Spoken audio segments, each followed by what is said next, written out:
복음적입니다. 그래서 또 문맥부터 살펴보겠습니다.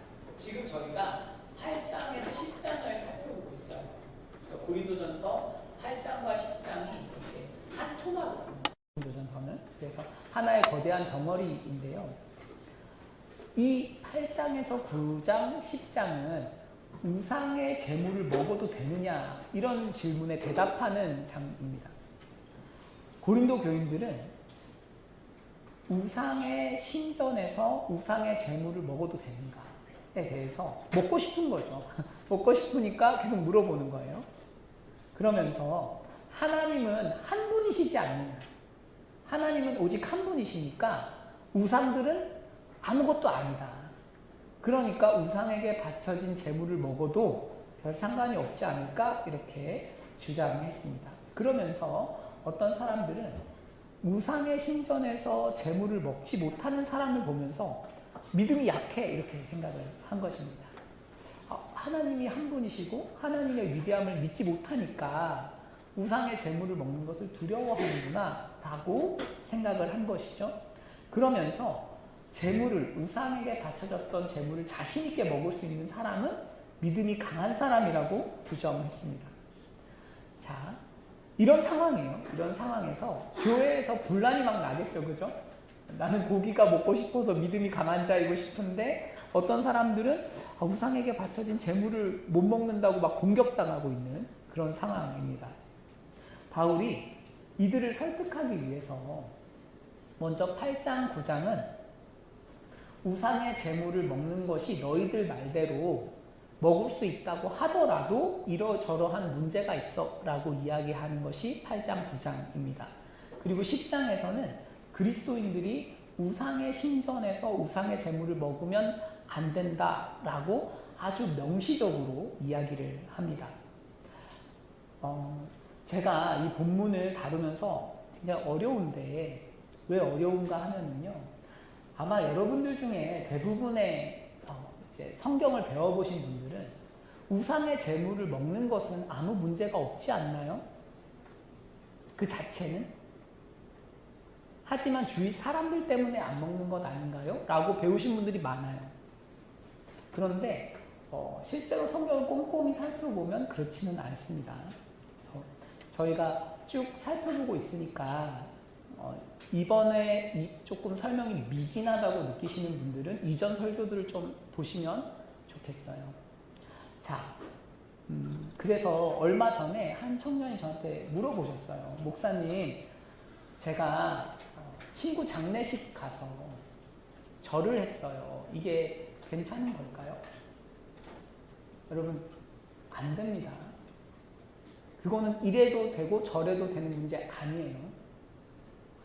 그리고 제사 음식 먹는 거, 그러니까 제사 드리는 거, 이래도 되고 저래도 되는 문제 아닙니다. 안 되는 것입니다. 분명히 10장에서 뭐라고 하냐면 너희가 주님보다 강한 자냐? 라고 질문하고 있어요. 먹어도 되느냐? 라고 했을 때 안 된다라고 분명히 이야기하기 때문에 그러면 안 됩니다. 자, 이런 문맥 중에 이제 두 번째 보겠습니다. 이제 바울이 8장에서 이 8장에서 그런 얘기 한 거죠. 우상의 제물을 먹는 것이 설령 아무 문제가 없다고 치더라도 믿음이 약한 사람들이 그것을 보고 따라서 먹으면 안 되지 않느냐라고 이야기를 하면서 권리를 제한해야 돼라고 이야기했었습니다. 그러면서 이제 바울이 자기 이야기를 하는 거죠. 여러분, 고린도 교회 사람들은 우상에게 바친 제물을 먹을 수 있는지 없는지 이 이야기를 바울이 떠난 다음에 갑자기 그런 이야기를 시작했을까요? 그렇지 않겠죠. 고린도라는 도시는 늘 고기를 먹는 도시예요. 늘 우상의 신전에 바쳐졌던 고기를 먹던 도시입니다. 그렇기 때문에 바울이 있을 때부터 이것은 상당히 중요한 문제였습니다. 바울이 교회를 개척했을 때부터 고린도 성도들에게 우상에게 바쳐진 제물을 우상의 신전에서 먹으면 안 된다고 계속 가르쳤어요. 갑자기 발생한 논쟁이 아닙니다. 그것은 굉장히 중요한 문제였기 때문에 바울이 끊임없이 이야기를 했었어요. 그런데 바울이 떠난 후에 일정 시간이 지나니까 고린도 교인들 중에 일부가 틀린 것 같다, 바울이. 그러면서 바울의 가르침이 틀렸다면 바울이 사도가 아닌 것까지도 이야기를 해야 되죠. 자, 그래서 고린도 교회의 어떤 사람들은 바울을 향해서 사도가 아니지 않습니까? 라고 이야기했습니다. 바울이 사도가 아닌 것으로 의심받은 이유는 놀랍게도 후원을 받지 않았기 때문이에요. 무슨 이야기냐면 바울은 고기를 안 먹기도 했지만 고린도 교회 성도들이 주는 재정의 후원을 받지 않았습니다. 후원을 받지 않고 천막을 만들었어요. 고린도에서는. 당시 문화에서는 이것이 굉장히 혁명적인 행동이었는데요.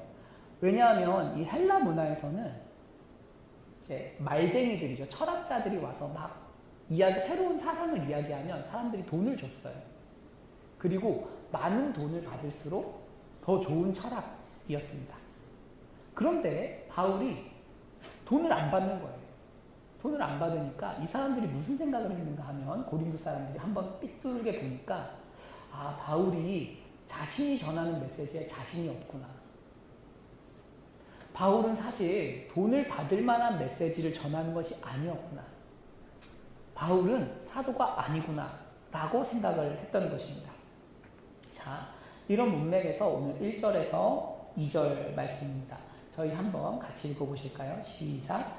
내가 자유인이 아니냐, 사도가 아니냐, 예수 우리 주를 보지 못하였느냐, 주 안에서 행한 나의 일이 너희가 아니냐, 다른 사람들에게는 내가 사도가 아닐지라도 너희에게는 사도이니 나의 사도됨을 주 안에서 인친 것이 너희라. 아멘. 여러분, 이제 바울이 이런 이야기 하는 거죠. 물어보는 것입니다. 내가 자유인이 아니야? 나 사도 아니야? 그러면서 두 가지 증거를 제시합니다. 첫 번째는 예수님을 보았다는 거예요. 사도의 조건 중 하나는 예수님을 보는 것입니다. 사도가 되려면 예수님이랑 같이 있어야 돼요. 바울은 예수님과 같이 있었나요? 없었나요? 없었죠. 공생의 기간 동안 바울은 예수님을 믿지 않았습니다. 그런데 여러분, 지금도 중동 지역에서는 환상으로 본 것을 거의 실제와 거의 동일하게 쳐줘요. 우리가 생각하는 그런 환상이 아니에요. 바울은 환상 속에서 예수님을 만났는데 그것을 실제로 만난 것과 거의 비슷하게 쳐줍니다. 그래서 예수 우리 주를 보지 못하였느냐? 나 봤다 이거지, 봤다. 이것이 바울이 첫 번째로 사도인 이유입니다. 나는 예수님을 만났어. 예수님을 보았어. 지금 이 단어는 헤오라카라는 단어인데 이 단어는 현재 완료예요. 보았다. 것이 현재 완료여서 한 번 본 것이 지금 아주 강력하게 영향을 미치고 있다라는 거죠. 이 만났던 사건이 지금까지도 내가 사도인 것을 인증해주는 아주 강력한 사건이다 라고 이야기를 하고 있습니다. 여러분, 그런데 한번 생각해 보십시오. 누군가 와서 여러분들이 고린도 교회 성도인데 바울이 와서 내가 예수님을 만났다 라고 한다고 설득이 됩니까? 안 됩니까? 안 되죠. 이게 환상 속에서 본 거니까. 직접 있었다고는 하지만 조금 약하잖아요. 이걸 뭐라고 부르냐면 바울의 내적인 소명이라고 부릅니다. 내적으로 소명을 받은 거죠. 이것이 외적으로 인쳐져야 돼요. 증거가 돼야 돼요. 바울은 지금 이 얘기를 합니다. 주 안에서 행한 나의 일이 너희가 아니냐. 바울은 고린도 교회를 세웠잖아요. 설립을 했기 때문에 이 얘기를 하는 거예요. 내가 사도라는 것을 너희를 전도하고 성도로 세우고 교회를 만듦으로써 내가 증명했다라는 것입니다.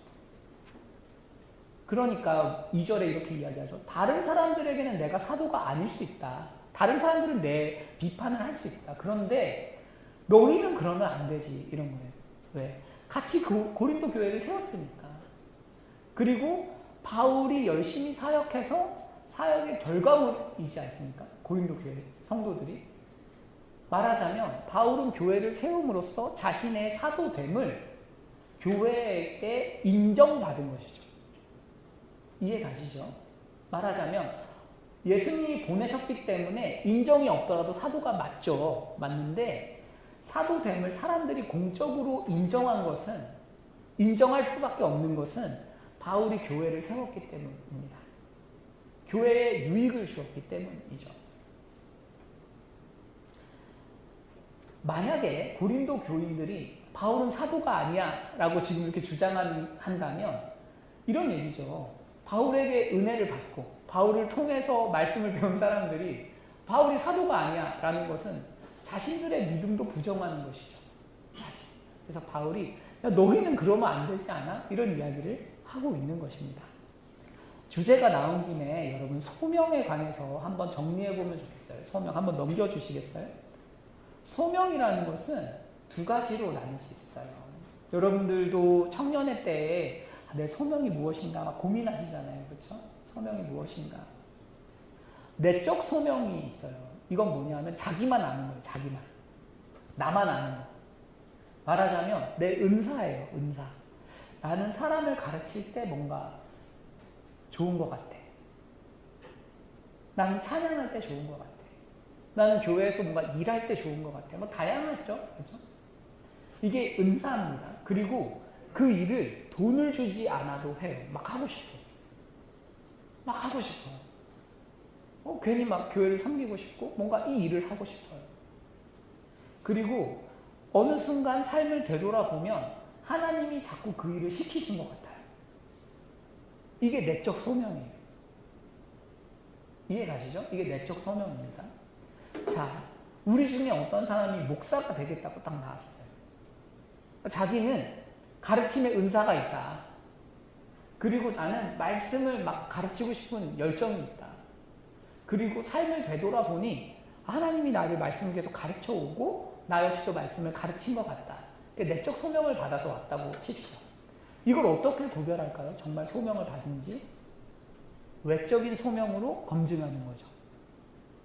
이 사람이 실제로 성경을 가르쳐서 교회에 유익을 주었는가? 이것을 인침이라는 단어를 쓰는데요. 확실하게 확인하는 것입니다. 다른 사람들이 볼 수 있게. 그러니까 말하자면 목사가 되는 사람들, 예를 들어서 목사가 되는 사람들은 자기만 알지 않아요. 옆 사람이 봐도 목회를 해야 될 것 같아. 그런 사람들이 목회를 하는 거예요. 그리고 뭐 찬양 인도자도 똑같죠, 사실. 찬양을 인도하는 것도 내가 찬양하는 거 너무 좋아하는데 내가 찬양을 서면 다들 자. 다들 막 안 들어요. 막 그러면 아닌 거예요. 그럼 혼자 소명을 받았다고 생각하는 거지. 그래서 마찬가지예요. 이렇게 말씀을 내가 막 목사가 되고 싶어. 그렇다 해도 막상 성경을 가르쳐 보니까 영혼의 변화가 없어요. 그러면 못하는 것입니다. 부르심 받은 적이 없는 거죠. 자, 그것 외에도 여러분들 다양하게 우리가 은사를 고민해 볼 수 있어요. 내가 정말 어떤 일을 잘하나? 일을? 교회 일을 막 하는데 교회가 그것을 통해서 세워지고 있는가? 그런 것들을 통해서 우리가 하나님이 나한테 이런 은사를 주셨고 부르심을 주셨구나. 이런 것들을 알게 되는 것이죠. 그래서 여러분 우리가 청년의 때에 나의 소명을 찾는 것은 교회 일을 사실은 많이 해보셔야 돼요. 그래야 내 은사가 뭔지가 드러나요. 그게 중요한 것 같아요. 그래서 이것도 해보고 저것도 해보고 저는 이제 부르심 받기 전에 고등부 선생님을 했거든요. 고등부 선생님. 여기는 제 은사가 없다는 걸 알았어요. 마음이 안 생기는 거예요. 청년부는 그렇게 재밌는데 고등부만 가면 졸려요. 그래서 은사가 아니구나. 네. 여러분들도 사실 하나님께서 부르시는 것들을 이렇게 마음을 따라서 해보시고 하면서 경험을 하는 거죠. 여기에 은사가 있다, 없다. 이런 것들을. 자, 그래서 바울은 지금 1절, 2절에서 난 내적으로 소명도 받았고 외적으로 증명도 했다 이 얘기죠. 나 사도 맞아 이 얘기를 하는 거예요. 자, 다음입니다. 3절에서 5절입니다. 3절에서 5절 말씀 같이 한번 읽어볼게요. 시작. 나를 비판하는 자들에게 변명할 것이 이것이니 우리가 먹고 마실 권리가 없겠느냐. 우리가 다른 사도들과 주의 형제들과 게바와 같이 믿음에 자매된 아내를 데리고 다닐 권리가 없겠느냐. 어찌 나와 여기에 보시면 바울이 계속 질문을 하죠. 질문을 뭐 있겠느냐 없겠느냐 막 얘기를 하는데 왜 그럴까요? 그러니까 바울이 답답한 거죠. 너무 당연히 알아야 되는 것을 억지를 부리고 있다 이런 거죠. 3절에서 여러분 비판하다, 변명하다 이 단어들은 법정 용어예요. 그러니까 말하자면 고린도 성도들이 바울을 굉장히 철저하게 검증하기 원했어요. 바울이 진짜 사도일까? 마치 검사가 고발하는 것처럼 철저하게 조사했다는 뜻입니다. 바울이 얼마나 힘들었을까 싶어요. 되게 힘든 상황에서 바울이 자기가 어떤 권리가 있는지를 쭉 설명하는 것입니다.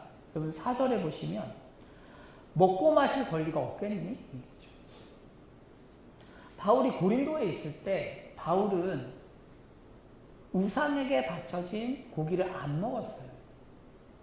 사람들은 그것을 보고 권리가 없다고 생각한 것입니다. 바울이 답답한 거죠. 야, 우리가 먹고 마실 권리가 없겠어?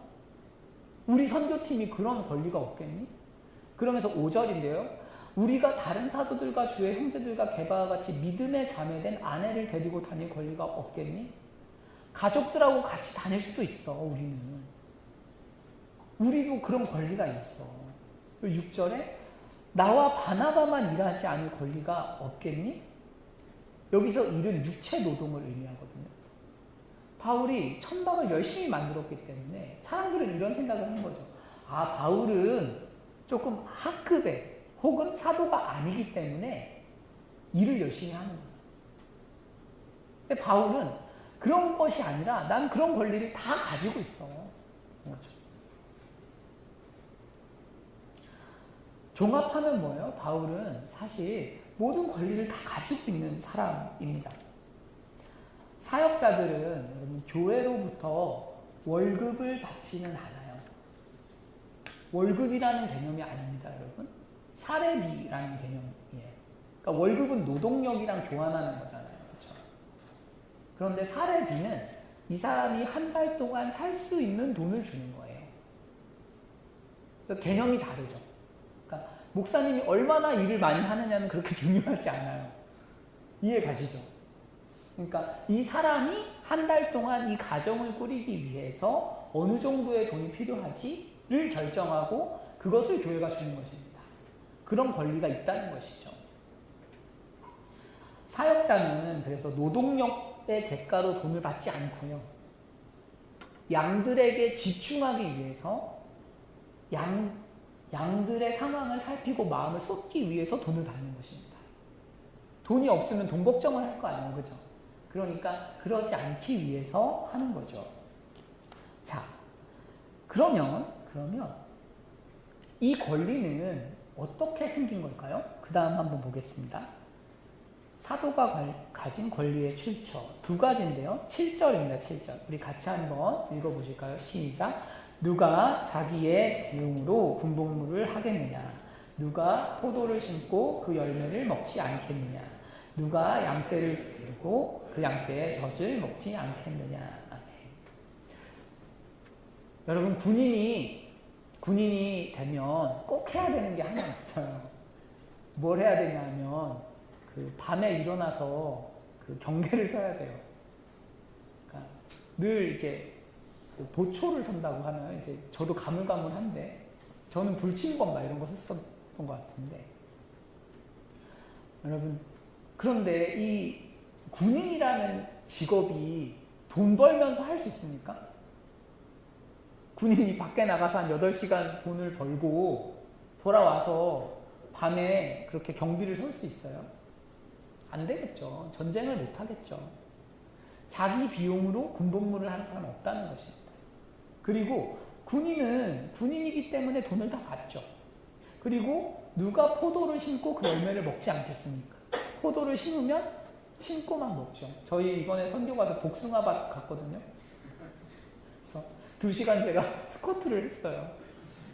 스쿼트를 했는데 복숭아 많이 먹고 왔어요. 복숭아 밭이니까 복숭아를 먹죠. 그죠?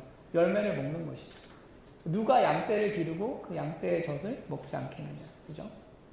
상식이죠, 상식. 그러니까 말하자면 사역자가 영혼을 섬기고 그 영혼들을 통해서 뭔가 후원을 받는 것은 가능한 권리라는 것입니다. 세상만 이렇게 이야기하는 것은 아니고 율법도 똑같습니다. 8절에서 10절입니다. 한번 같이 읽어볼게요. 시작. 내가 사람의 예대로 이것을 말하느냐.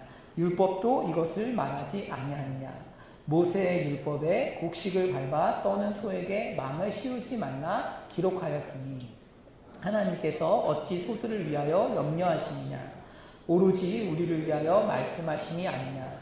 과연 우리를 위하여 기록된 것이니 밭 가는 자는 소망을 가지고 가며 곡식 떠는 자는 함께 얻을 소망을 가지고 떠는 것이다. 9절에서 바울이 이런 이야기하는 거죠. 8절에서 내가 사람의 예대로 말하는 게 아니고 율법, 구약 성경에도 사역자가 양들에게 돈을 받아도 된다는 것, 재정 후원을 받아도 된다는 말씀이 있다라는 거예요. 그래서 9절에 예를 든 것이 모세의 율법입니다. 여러분, 이집트에서는 원래 타작을 할 때 소가 타작 편을 이렇게 메고 이렇게 땅을 밟아요. 땅을 밟으면 어떻게 되냐면 이렇게 껍질과 나달이 분리됩니다. 그러니까 말하자면 이렇게 껍질을 까는 거죠. 그러면서 이제 껍질도 나오고 나달도 나오는데 그게 튀니까, 나달이 튀니까 그것을 소가 이렇게 일하다가 막 먹어요. 이집트에서는 어떻게 하냐면 그래서 소의 입에 망을 씌워요. 못 먹게 하는 것입니다. 소는 열심히 일을 하는데 먹을 수가 없죠. 그런데 하나님은 좋은 분이에요. 한번 다음 말씀 보실까요? 곡식 떠는 소에게 망을 씌우지 마라. 무슨 얘기냐면 다 먹여라 이 말이죠. 소가 막 곡식 먹으면 먹여야 돼요. 그러면서 바울이 앞에 보여주세요. 바울이 이 말씀을 하는 것입니다. 아니 율법에 지금 소 걱정하게 생겼냐. 하나님이 지금 소 이야기하는 거냐. 소를 위하여 하나님 염려하는 거냐. 그게 아니고 10절에 오로지 우리를 위하여 말씀하십니다. 우리를 위하여 기록된 것이다. 라고 하면서 우리 사역자가 소인가 봐요. 소.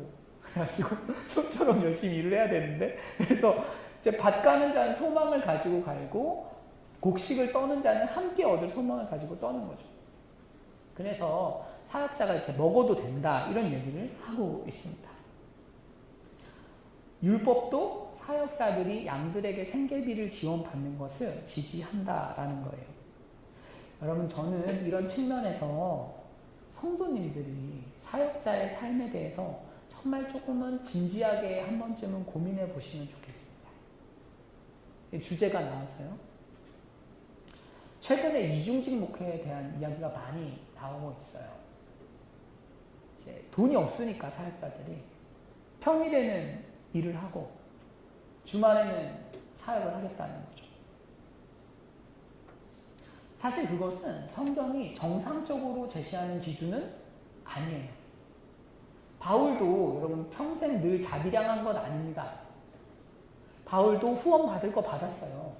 안디옥에서 파송 선교사잖아요. 안디옥 교회에게 받았고 빌립보 교회에게도 받았고 다만 상황에 따라서 자비량 목회를 했죠. 그리고 제가 전에도 말씀드렸지만 로마서 자체를 쓴 이유가 헌금하라는 거예요. 나 이런 복음을 가지고 있고 난 서바나로 갈 건데 나한테 후원해라. 사역자가 여러분 섬기는 영혼들에게 집중해야 하는데 재정이 부족하여 자꾸 마음의 염려가 돈으로 간다면 여러분 그거를 옆에 오셔가지고 믿음으로 극복을 해야지 사역자니까. 뭐 그런 부분도 있어요. 분명히 없지 않습니다. 그러나 그게 계속 가서는 안 되죠. 어떤 특정한 기간에 그럴 수 있지만 그것을 당연하게 이렇게 강요하면 안 되는 것입니다. 사역자는 제 생각에는 좀 평균에서 살짝 모자라는 수준으로 검소하게 살면 될 것 같아요. 그러니까 너무 처지는 삶도 아니고 그냥 좀 평균에서 조금 미달하는 그 정도 검소함을 가지고 성도들의 삶에 깊은 관심을 가질 수 있는, 그러니까 말하자면 너무 돈이 없어서 돈 걱정을 하지 않는 수준 정도에서 성도들을 향해서 늘 마음을 쏟아서 목양을 하는 수준이 좋은 것 같고, 성도님들은 사역자의 삶에 관심을 가지면서 혹시 재정에 어려움은 없을까? 이런 것들을 살피는 것이 좋은 관계인 것 같아요. 이상적인 그림이에요. 그런데 사실 현실이 좀 반대로 가죠. 현실은 이제 반대로 가는데, 적지 않은 사역자들이 삶이 어려워서 겉으론 티는 못 내고 자꾸 마음을 돈에 쓰는 거죠. 돈에 계속 쓰는 거죠. 그리고 성도님들도 자꾸 자기 삶에만 몰두하는 거죠. 그러니까 성경이 이야기하는 복음 공동체가 만들어지기가 힘든 거죠. 여러분, 제가 저한테 돈을 내라 이런 거 아니에요. 오해하지 마십시오. 그러니까 우리 교회는 저 먹고 살 만큼 줘요. 그래서 이제 적절히 가난하게 살 수 있는 수준 돼요. 그래서 걱정 안 하셔도 돼요. 근데 이제 저는 언젠가 우리 청년들이 교회를 섬기는 주축이 되었을 때, 정말 집사, 권사, 장로가 되셨을 때 어떤 기준을 가지고 사례들을 드려야 되는가, 이런 부분들에 대해서 알고 계시면 좋겠어요. 그리고 기본적인 어떤 스피릿이랄까요? 그래, 내가 섬기는 게 맞구나, 이런 생각은 하고 계시면 좋겠다 라는 거죠. 그래서 혹시 섬기는 사역자들이 재정의 어려움 때문에 사역하는데 어려움이 없도록 그런 것들을 면밀히 보살펴 주시면 좋을 것 같습니다. 여러분, 그러면서 11절에서 바울이 이런 이야기해요. 한번 같이 읽어볼게요. 시작. 우리가 너희에게 신령한 것을 뿌렸은즉 너희의 육적인 것을 거두기로 아다하겠느냐. 그래서 바울이 그런 얘기하는 거예요. 우리가 신령한 걸 뿌렸다. 그러니까 너희가 육적인 걸 좀, 너희의 육적인 걸 거둔다고 해서 큰 일은 아니지 않아? 이런 얘기죠. 여러분, 20대 때는 말씀이 그렇게 중요한지를 잘 체감이 안 되실 수 있어요. 그때는 대학 잘 가서 좋은 직장 가서 열심히 일하면 좋은 삶이 막 있을 것 같아요. 시간이 갈수록 인생의 큰 선택들에 말씀을 아는 것이 너무너무 중요하다는 것을 알게 돼요. 수많은 경쟁과 수많은 어떤 기회들 앞에서 어떤 태도를 해야 되는가, 그건 안 가르쳐 주거든요. 우리의 전문적인 지식이. 제가 국어 교육을 아무리 배워도 국어 교육을 가지고 내 인생의 가장 중요한 결정들, 예를 들면 내가 이 여자랑 결혼을 해야 되나 말아야 되나, 이런 것들을 알 수는 없어요. 그렇죠? 내가 지금 욕심을 부려도 되나 아닌가, 이런 것들을 알 수가 없어요. 이런 걸 가르쳐주는 거는 말씀밖에 없어요. 여러분, 그래서 때로는 여러분 정말 하나의 말씀이 우리 인생에 몇 년을 아껴줘요. 그렇지 않아요? 한 번의 말씀의 순종이 우리 삶에 몇 년씩을 세이브하는 거예요. 내가 욕심 때문에 부동산 사고 싶었는데 말씀 듣고 막 멈췄어. 저 옛날에 그 목양하던 양이 한 부동산 때문에 찾아왔어요, 저한테. 목사님, 저 이거 살까요? 모르는데 아무것도. 부동산은 잘 모르는데. 그래서 잘은 모르겠지만 성경은 동기가 중요한 것 같아요. 성경은 이렇게 투기로 돈 버는 걸 좋아하는 것 같진 않아요. 그거 안 샀어요. 그래서 결국 안 샀는데 그것 때문에 몇 억을 아꼈어요. 나중에 보니까. 그런 게 있어요. 그러니까 우리가 신령한 것을 우리가 알고 삶에 적용하면 생각보다 많은 것들을 절약할 수가 있어요. 그렇기 때문에 지금 바울 그 얘기하는 거죠. 심지어 영생을 가르치는 사람 아닙니까? 그러니까 신령한 것을 뿌렸는데 좀 그거 받을 수도 있지 라는 것입니다. 그죠? 네. 굉장히 난감한 얘기를 계속하고 있는 것 같아요. 제가 돈 얘기를 계속하고 있어가지고. 자, 그런데 바울이 이렇게 소위 말하면 참 이렇게 솔직하게 쭉 자기가 가진 권리를 쭉 얘기하는 거죠. 쭉 얘기하고 있어요. 그런데 바울이 이런 얘기합니다. 그 다음에요. 그런데 사용하지 않은 이유가 있다. 이 권리를 사용하지 않은 이유가 있어요. 자, 다음 볼게요. 12절입니다. 같이 한번 읽어보실까요? 시작. 다른 이들도 너희에게 이런 권리를 가졌거든 하물며 우리가 보냐. 바울은 고린도 교회에게 후원을 받지 않았어요. 왜 그랬을까요? 여기 나오는 다른 이들 때문이에요. 이게 첫 번째 이유예요. 무슨 얘기냐면 고린도 교회 성도들은 분파로 나눠져 있잖아요. 그죠? 고린도 교회 전체가 다 힘을 모아서 바울 사도에게 헌금하는 게 아니에요. 상황상. 그게 아니라 이렇게 다 쪼개져 있는 거예요. 여러분 생각해 보십시오. 제가 이번에 선교를 4팀이랑 갔는데 한 팀에게만 후원을 받았어. 그러면 됩니까? 안 됩니까? 안 되죠. 더군다나 4팀이 막 싸우고 있어. 그런 상황에서 한 팀에게만 후원을 받으면 그 선교가 되겠어요? 안 되죠. 그죠? 지금 고린도 교회가 그런 거예요. 고린도 교회는 지금 교회가 다 쪼개져 있어요.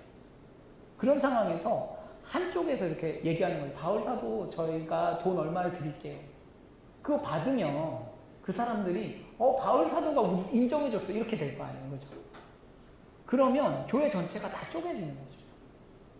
그러니까 바울이 그거 안 하겠다는 거예요. 내가 교회를 쪼개느니 내가 가난하고 말지 뭐 이러는 거죠. 이해가시죠? 그러니까 고린도 교회의 상황 자체가 헌금을 받을 수 없는 상황인 게 있어요. 바울은 빌립보 교회가 준 거는 받아요. 왜냐하면 빌립보 교회는 교회 전체가 헌금을 했거든요. 교회 전체가 헌금을 한 건 바울이 받아요. 그래서 여러분 바울은 혹시라도 자기가 이용당할까봐 두려웠던 것 같아요. 거절한 것이죠. 당을 짓지 않기 위해서 혹은 당을 짓는 것처럼 보이지 않기 위해서 바울이 많은 애씀을 한 것이죠. 우리도 마찬가지죠.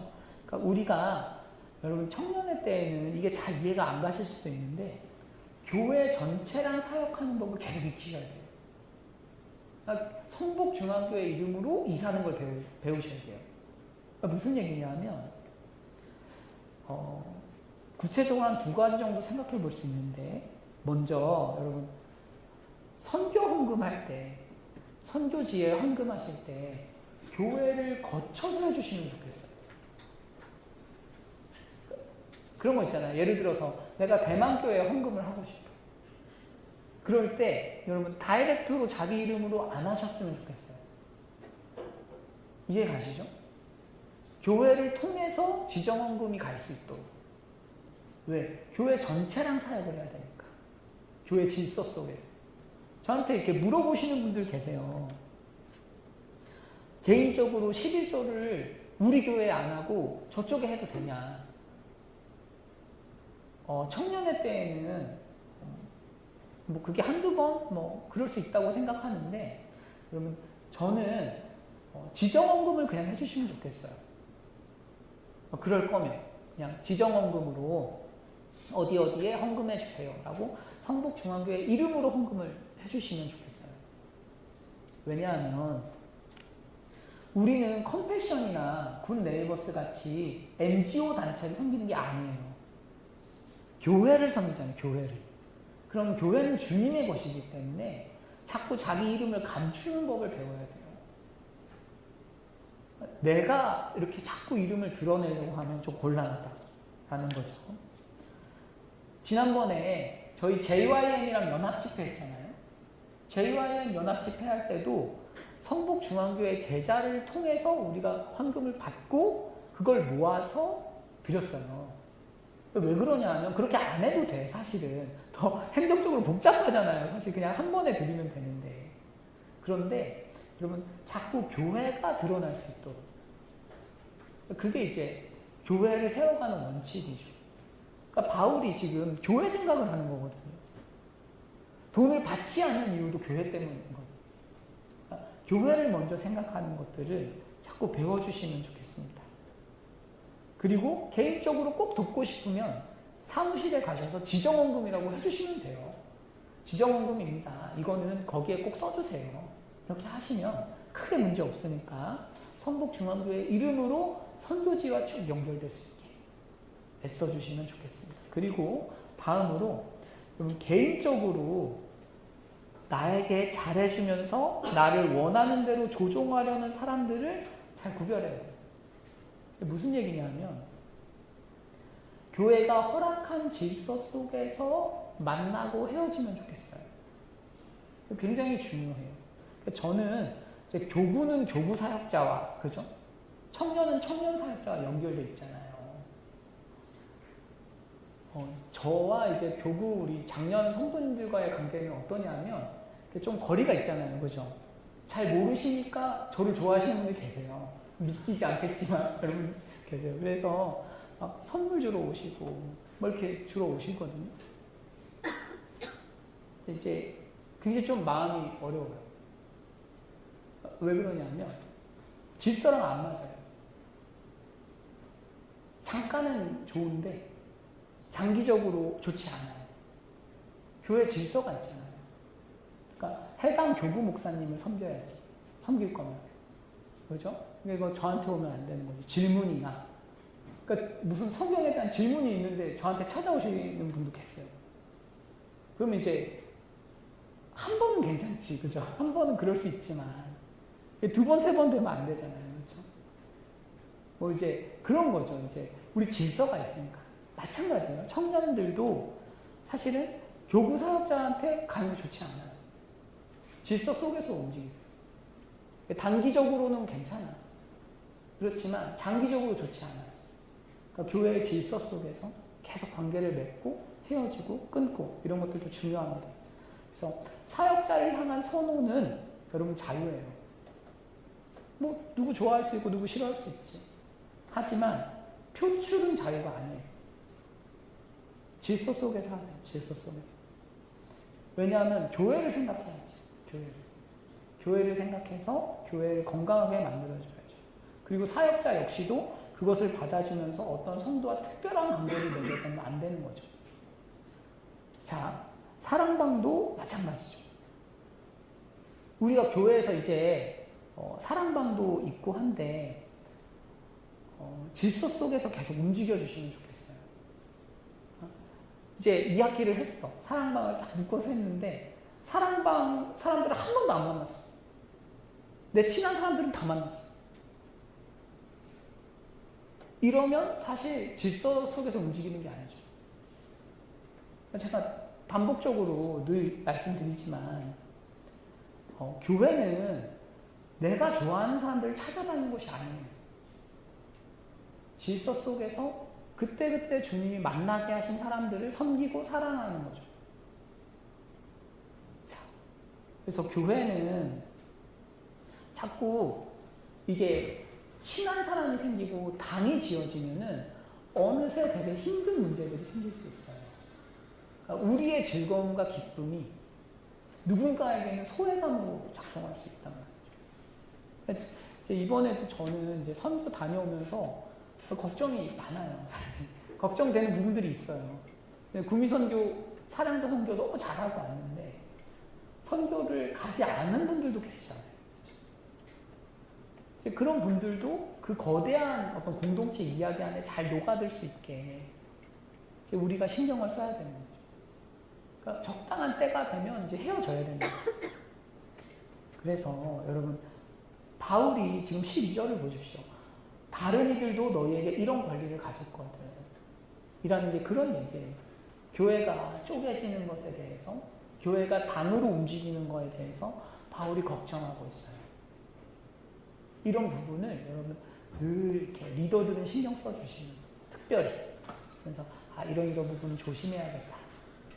그리고 교회가 계속 하나 될 수 있게 애를 써주시면 장기적으로 좋아요. 장기적으로.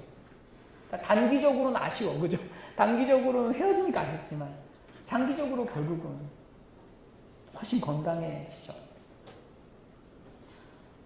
이게 안 되면 어느 순간 영혼을 섬기는 공동체가 못 되는 것입니다. 그러니까 질서를 세운 이유는 공동체에서 질서를 세워놓은 이유는 영혼을 섬기기 위해서인데 이게 본질을 전혀 성취를 못하는 게 되는 거죠. 그러면 공동체가 힘이 없어져요. 자, 그 다음입니다. 하나는 이제 분파주의를 막기 위해서였어요. 또 하나는 뭐냐면 외부 복음 전파를 위해서입니다. 12절 다시 한번 볼게요. 뒤에 하반절입니다. 한번 같이 읽어보실까요? 시작.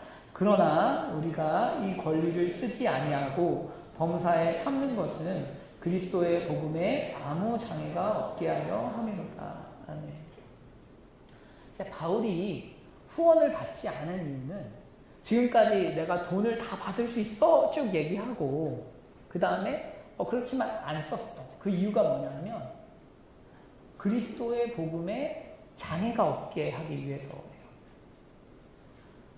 바울은 그런 생각을 하는 거죠.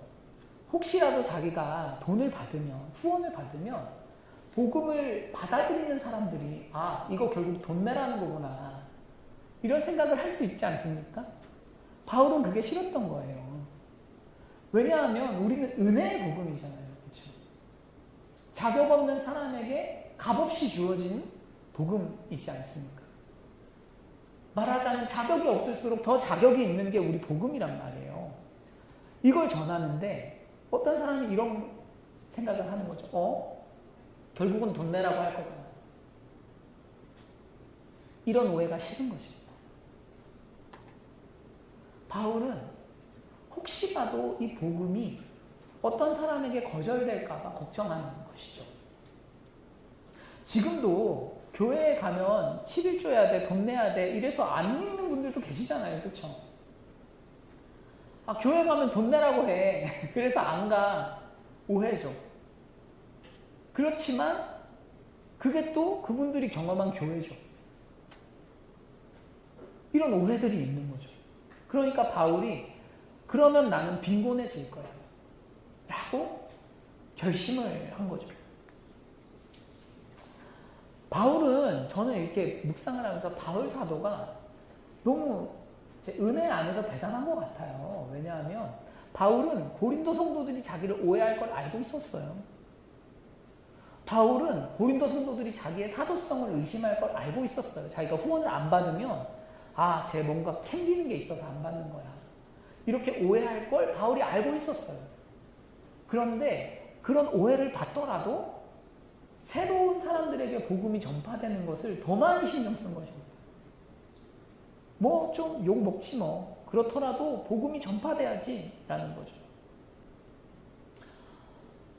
바울은 복음 전파를 염려해서 권리를 계속 내려놓는 거죠. 우리가 사실 너무 큰 담론이긴 한데요.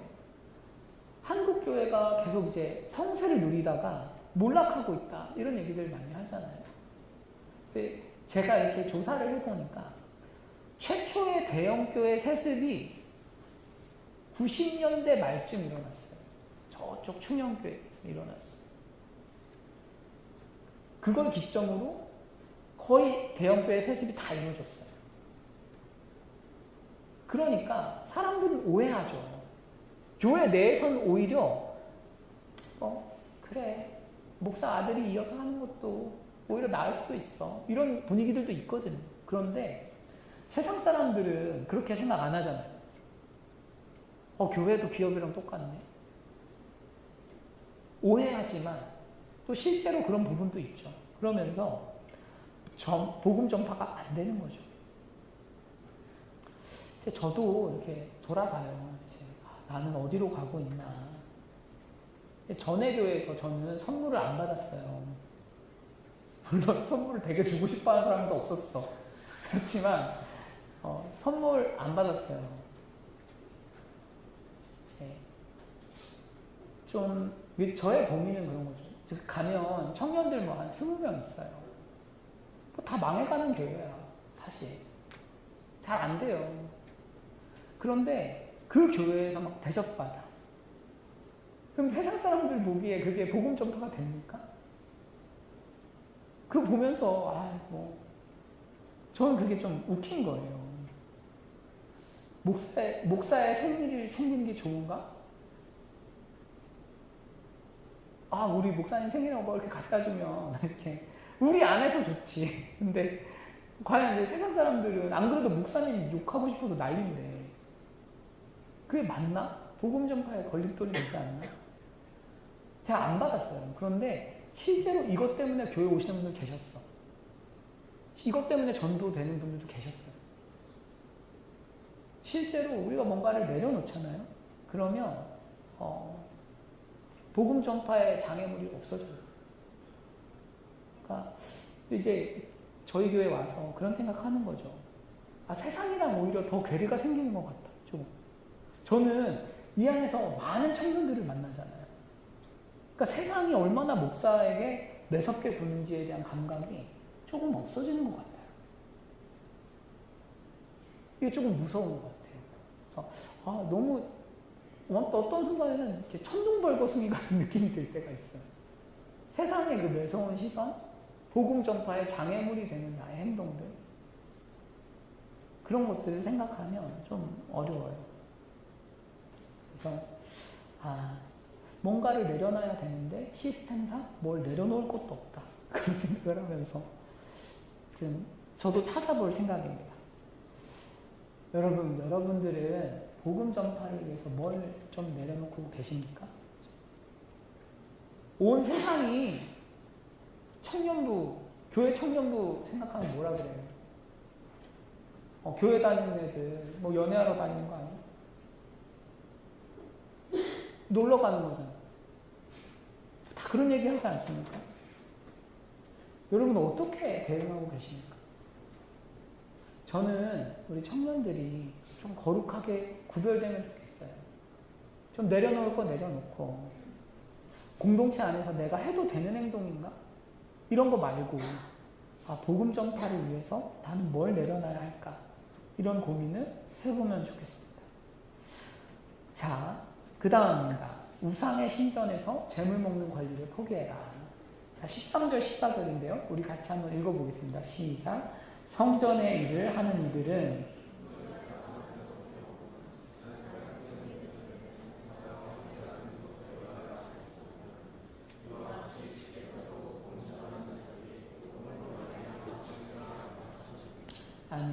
여기 보시면 이런 거예요. 성전의 일을 하는 이들은 성전에서 나는 것을 먹는데요.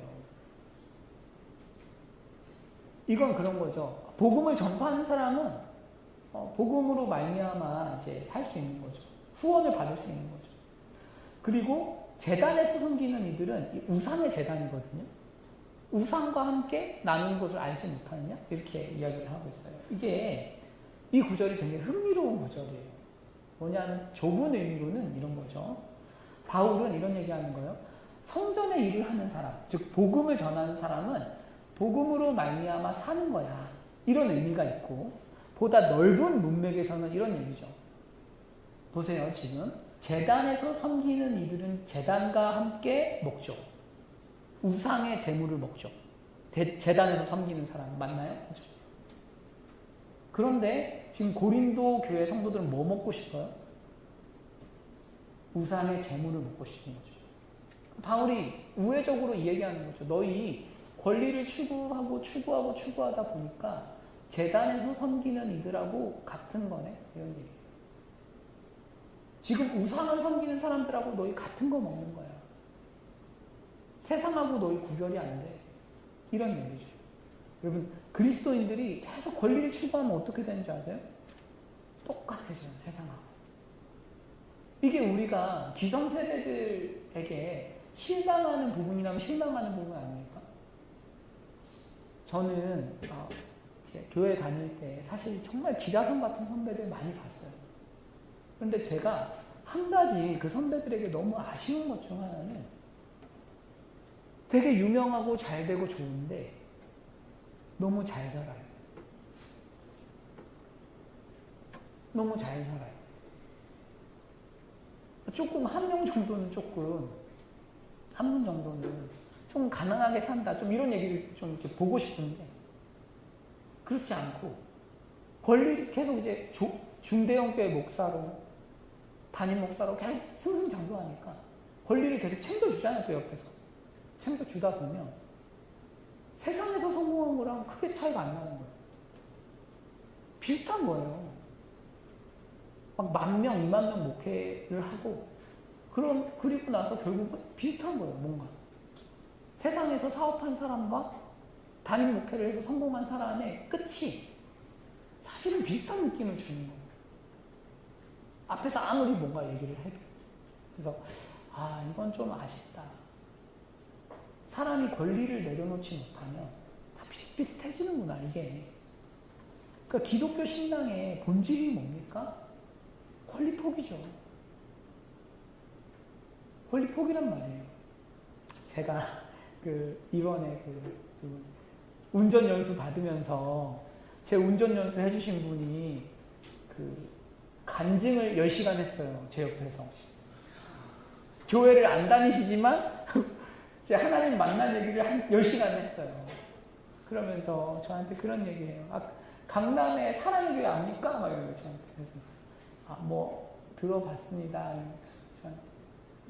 오정현 목사 문제가 많아요. 막 이러는 거예요. 네, 저 잘 몰라요. 그러는데 이제 왜 그 교회에서 내버려 두는지 아세요? 적당히 타락해야 다루기 쉽잖아요. 뭐 이렇게 얘기하셨는데. 오히려 목사가 너무 거룩하면 장로들이 힘들지. 그래서 뭐 그게 꼭 맞다는 게 아니에요. 사람들은 그렇게 생각하는구나. 세상 사람들은 그렇게 생각을 하고 있구나. 포기할 걸 포기하지 못하는 사람들을 향해서, 목사를 향해서 그렇게 보고 있구나. 이런 생각이 들었습니다. 그리스도인들이 권리를 주장하고 개인적인 신앙생활을 하면서 결국 내가 이래도 돼? 이거에 매진하면 결국 세상하고 구별이 안 되는 삶을 사는 거죠. 바울의 여러분 프레임을 한번 보십시오. 결국 우리가 말씀을 배우는 이유는 우리가 삶을 바라보는 프레임을 바꾸기 위한 거거든요. 바울은 자기 권리에 대해서 말하고 있지 않고 복음 전파에 대해서 이야기하고 있습니다. 그러니까 우리 삶을 여러분 편안함과 어떤 안락함이라는 틀로 보면서 자기의 삶을 평가하지 말고 정말 우리가 평가해야 되는 것은 나를 통해서 복음이 전파되고 있는가? 이죠. 그러니까 이 프레임이 있어야 하나님이랑 합이 맞는 거죠. 그게 아니라 내 인생이 왜 이렇게 힘들어? 내 인생이 왜 이렇게 피곤해? 이렇게 가면은 하나님이 보시는 인생하고 말씀이 제시하는 인생하고 내가 생각하는 인생하고 프레임이 안 맞죠. 안 맞으니까 신앙생활이 계속 꼬이고 어렵죠. 그러니까 신앙생활이라는 게 결국 말씀을 따라 트랙 위에서 달려가야 되는데 이 트랙이 안 맞는 거예요. 그래서 이게 안 맞으면 신앙생활 하는데 계속 뭔가 안 맞죠. 어렵고 기도가 응답이 안 되고 하나님에 대한 길이 꼬이고 이렇게 되는 것이죠. 본문에서 권리라는 표현을 4번 써요, 바울이. 그런데 이 권리를 내려놓고 복음 전파에 신경을 써라. 이게 오늘 말씀의 핵심이다 라고 할 수 있어요. 자, 다음입니다. 권리를 내려놓는 힘인데 여러분 제가 요즘 궁금증이 하나 생겼어요. 여러분들 제 궁금증보다는 설교가 끝나기를 바라시는 것 같은데 그렇게 호락호락하지 않습니다. 제가 요새 궁금증은 스님들은 뭔 얘기를 하나요? 그냥 문득 궁금한 거예요, 제가. 근데 요새 제 쇼츠에 법정 스님, 법륜 스님, 막 별 스님들이 다 나와요. 그래서 제가 막 찾아봐서 좋은 말씀을 하세요.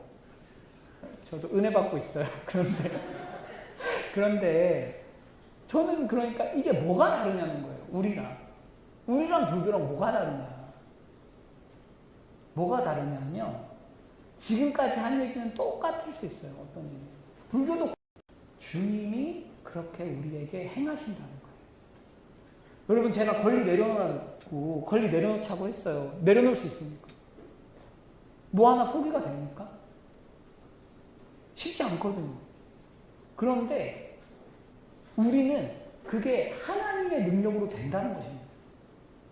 우리 힘으로 된다고 말하지 않습니다. 우리 힘으로 권리를 내려놓을 수 있다 이런 게 아니라 우리는 못하는데 하나님께서 하실 수 있다는 거예요. 자, 어떻게 할 수 있는가 한번 볼게요. 제가 이제 십자가를 묵상할 때만 가능한 것인데 예수님이 어떤 분인지를 알 때만 가능한 것인데요. 한번 오늘은 이 본문으로 묵상해 보면 좋겠어요. 사사기 16장입니다. 제가 오늘 아침에 말씀을 보다가 이 본문을 보았는데요. 정말 독특한 본문이에요. 삼손 이야기에 아주 토막으로 들어있어요. 삼손이 가사에 가서 기생을 보고 잠자리를 합니다. 가사 사람들은 삼손의 원수거든요. 삼손이 블레셋 사람을 많이 죽였기 때문에 가사 사람들이 이때하고 죽이려고 합니다. 그런데 삼손이 밤중까지 누워있다가 갑자기 성 문짝 막 떼버려요. 문설주 막 뽑아가지고 어깨에 메고 헤브론 앞산까지 가요. 꼭대기까지 가요. 힘이 얼마나 센 거예요. 그죠? 여러분, 이렇게 강한 삼손. 하나님은 삼손도 이렇게 만들 수 있는 분인데 예수님은 이 땅에 오셔서 다음과 같이 하셨어요. 누가복음 23장인데요. 여러분, 예수님께서는 성 문짝이 아니라 십자가 하나도 지고 걸어가시지 못합니다. 그래서 도움을 받으세요. 시몬이라는 그죠? 구레네 사람이 예수님을 도와주죠. 그러니까 제가 어떤 말씀을 드리고 싶냐면 여러분, 예수님의 겸손을 보십시오. 예수님은 아주 별 볼 일 없는 삼손이라는 한 인간도 자기 욕정에 취해서 살아갈 때 그때조차도 힘을 주셔서 성문을 뽑을 수 있도록 하실 수 있는 분이에요. 그런데 우리가 믿는 하나님의 아들 예수님께서는 우리를 구원하시기 위해 아주 연약하고 나약한 상태로 이 땅에 오셔서 십자가를 지셨어요. 우리 안에 이분이 계세요. 예수를 믿는다는 것은 이 예수 그리스도께서 영으로 우리 안에 오셨음을 믿는 거예요. 그래서 우리는 내려놓지 못해요. 단 하나의 권리도 내려놓지 못해요. 그렇지만 성령께서 함께 하셔서 내려놓을 수 있어요. 이를 위해서 우리가 기도할 수 있어요. 여러분, 우리가 친한 관계들, 제가 조직 안에서 움직이세요. 질서 속에서 움직이세요. 내려놔집니까? 쉽지 않죠. 친한 관계들을 더 만나고 싶죠. 당연한 거죠. 내 편한 사람 만나고 싶죠. 그런데 그런 것들도 주님이 해내시는 거죠. 우리 안에서. 그래서 우리는 구원을 기다리는 것입니다. 말씀을 들었잖아요. 아, 그래. 권리를 내려놓는 거지. 그럼 누가 하세요? 예수님이 하시는 거죠. 예수님이 이렇게 이루실 거야. 그리고 그것을 기쁨으로 취하십시오. 이걸 억지로 막 내야지 이거 말고 어차피 못해요. 그런 거 말고 내 안에 예수님 계시니까 예수님이 하실 거야. 그리고 그분을 믿어주세요. 그러면 주님이 놀랍게 일하실 것입니다. 기도하겠습니다.